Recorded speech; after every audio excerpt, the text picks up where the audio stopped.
Hello.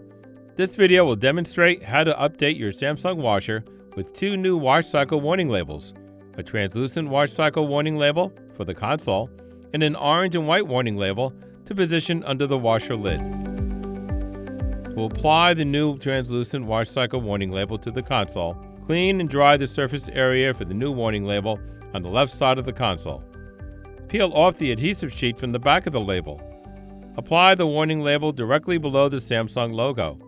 Press down on the new warning label to make sure it adheres completely to the panel. To complete this process, open the washer lid to apply the new orange and white warning label. Clean and dry the surface area where you will attach the new warning label on the top right side of the washer under the lid. Peel off the adhesive sheet from the back of the warning label. Apply the warning label immediately to the left of the washer lid rubber cushion located on the washer. If a warning label already exists, you can remove it or simply attach the new warning label on top of the existing label. Press down on the new warning label to make sure it fully adheres to the washer.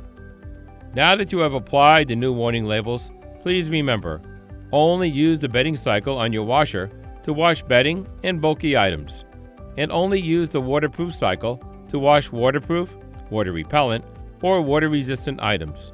If you have any questions, please call us at 866-264-5636.